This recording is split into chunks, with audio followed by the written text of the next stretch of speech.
আল্লাহ তাআলা নিজ ইচ্ছায় আদম বানাইয়া দাঁড় করায়া ঘোষণা করে দিলেন সমস্ত ফেরেশতাদেরকে উদ্দেশ্য করে, وَإِذْ قُلْنَا لِلْمَلَائِكَةِ اسْجُدُوا لِآدَمَ فَسَجَدُوا إِلَّا إِبْلِيسَ أَبَى وَاسْتَكْبَرَ وَكَانَ مِنَ الْكَافِرِينَ।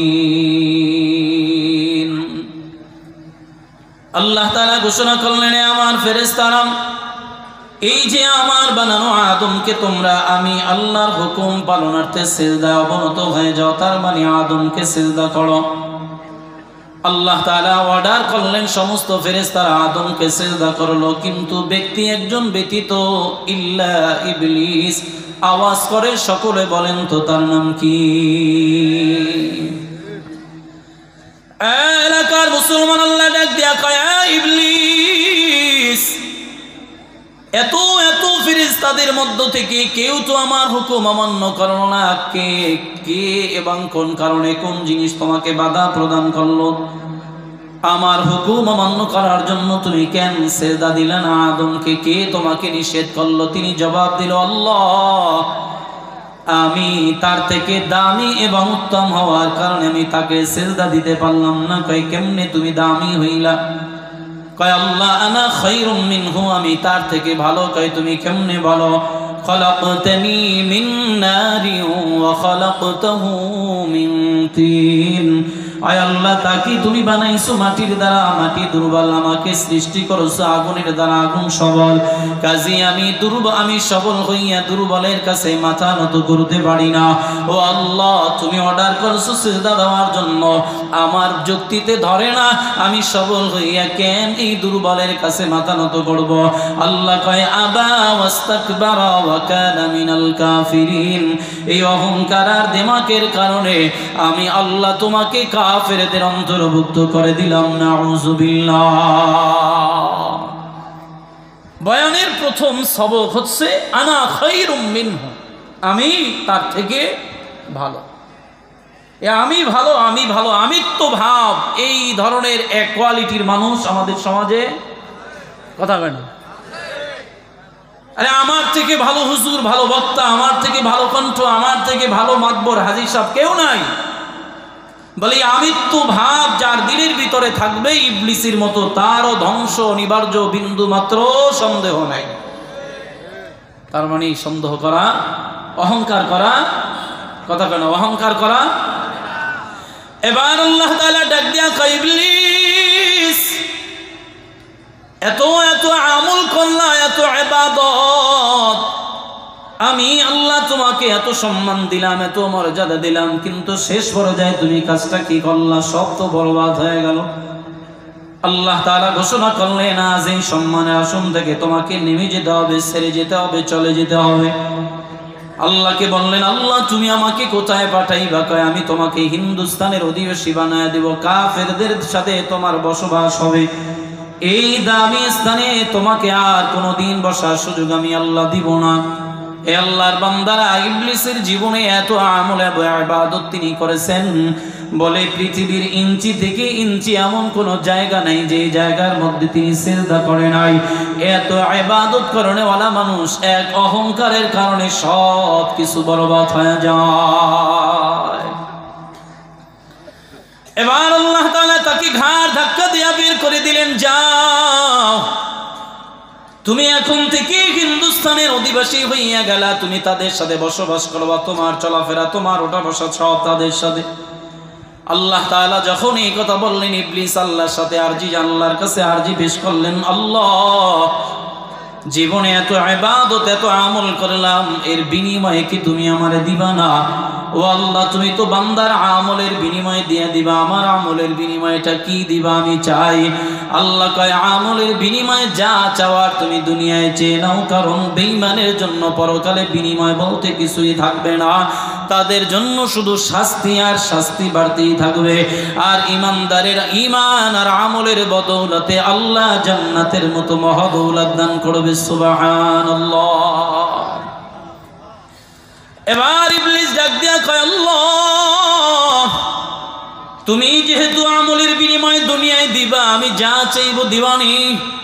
কয় তুমি যা চাও আমি আল্লাহ তোমারে তাই দিয়া দিব, কোনো সমস্যা নাই, তুমি চাইতে থাকো। আল্লাহর কাছে তিনি বড় আবদার করলেন। এক নম্বর চা ছিল রব্বি আনজিরনি ইলা ইয়াউমি ইবআসুন। আয় আল্লাহ, এই দুনিয়ার মধ্যে তুমি আমার প্রথম চাওয়াটা অনির্দিষ্ট কালের জন্য একটা হায়াত দিয়া দাও। আল্লাহ কয় ইন্নাকা মিনাল মুনজারিন, যা আমি আল্লাহ তোরে হায়াত দিয়া দিলাম। ইবলিস অনির্দিষ্ট কালের জন্য আল্লাহর কাছে হায়াত চাইলো, আল্লাহ তার হায়াত দিয়া দিল, দোয়া মঞ্জুর হয়ে গেল। আপনারা বুঝে থাকলে বলুন তো, ইবলিস হায়াত পেয়ে খুশি না বেজার? অনির্দিষ্ট কালের জন্য হায়াত আল্লাহ দিছে। বলে কেমন সময়? বলে এই পৃথিবীতে শেষ সময় ইসরাফিলের ফুৎকারে প্রথমত এই আসমান জমিন, ইদাস সামাউ ফাতারাত ওয়া ইদাল কাওয়াকিবু তাসারাত ওয়া ইদাল বিহারু ফুজ্জিরাত। বলে প্রথম অবস্থায় আসমান জমিন ফেটে চূর্ণ বিচূর্ণ হয়ে যাবে, চন্দ্র সূর্য খুলে পড়ে যাবে। এরপরে দ্বিতীয় ফুৎকারে মানুষ সব মারা যাবে।